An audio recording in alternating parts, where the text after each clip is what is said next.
To gain some insight into taking the divergence, we're actually going to do one, and this is the Maxwell equation that's equivalent to Gauss's law. This is a differential form for it, and we're going to take a very simple case, the point charge. You have the inverse square law, the charge is at the origin, and let's set up the spherical coordinates where the charge is here. We have here the point where we're going to be looking at the divergence, and we can think of the r vector as x times I hat plus y times j hat plus k hat times z. And then if we take the magnitude of r, which is given by the square root of the quantity x squared plus y squared plus z squared, the Pythagorean theorem, then you find that by dividing by that you have your little unit vector that points c away from the origin.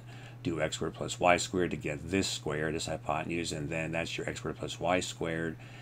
When you square that hypotenuse, then when you square this one z, you get then this hypotenuse there. And then you can take the square root, and you're all set. So when we do that, we have, for the electric field, the inverse square law with the r hat. The r hat's nothing but the x I hat plus y j hat plus z k hat over the r. And you can check that quickly, because if you dot r hat with itself, you get x squared over r squared plus y squared over r squared plus z squared over r squared, and x squared plus y squared plus z squared is r squared, and you get r squared over r squared. It's 1. So it all checks out. So bring the r squared inside here, then we will get the r cubed when you bring that in there, and I'm going to leave it in that form and use some chain rule logic here so I can simplify my notation a little bit. So here we have the divergence, the partial derivatives of the respective components with respective variables, and I see that I have similar things here. So I'm going to do one of these. So to do this first one, I have x over r cubed. I have a quotient, but I never think quotient when I do derivatives. I always think product rule. This is x times 1 over r cubed. Product rule is easy. Derivative of the first, which is the x there, is a 1, times the second, 1 over r cubed, plus the first, x, times the derivative of the second. Very nice.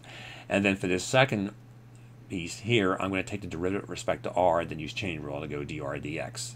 So what do we have for this last one here? Well, if you take the derivative with respect to r, you would get minus 3 comes down, and you get r to the minus 4, r to the 4th in the denominators. That takes care of this first section.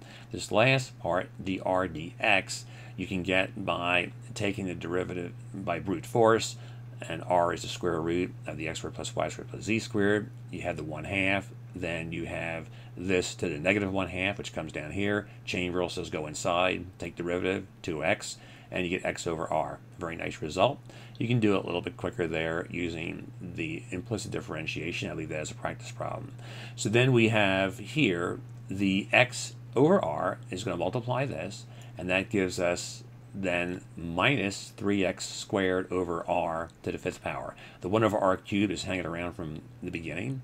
And I have something similar for y and z. Each will have one of these, so there's 3 of those, 3 times 1 over r cubed, and then I have minus 3 with the x squared, with the y squared, and the z squared. And that is going to give 3 over r cubed minus 3 over r cubed, because x squared plus y squared plus z squared is r squared, and r squared over r to the 5th, r cubed, you get 0. I say, well, wait a minute. This is a surprise, possibly a surprise. If you're seeing this for the first time, you may wonder what happened to rho. We have a charge, don't we have charge density?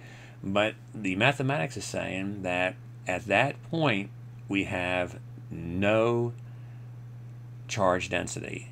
And you think, well, that's true. At that point, there's no charge density. Could that be what this means?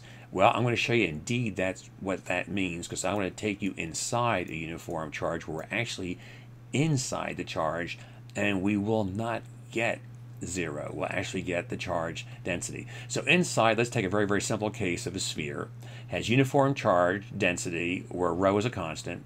So the charge on the inside is rho times the volume of the inside, where you take your Gaussian surface, it's some little r away. You know, the sphere has got big r radius.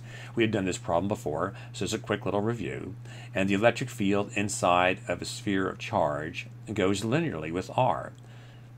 And then you have the r hat. Now watch this. The r times the r hat is going to kill these r's, and you're just going to get xi hat plus yj hat plus zk hat. Now this is really a cool calculation, because now when you go in there with the divergence, you take the derivative of x with respect to x, plus the derivative of y with respect to y, plus the derivative of z with respect to z. You get 3.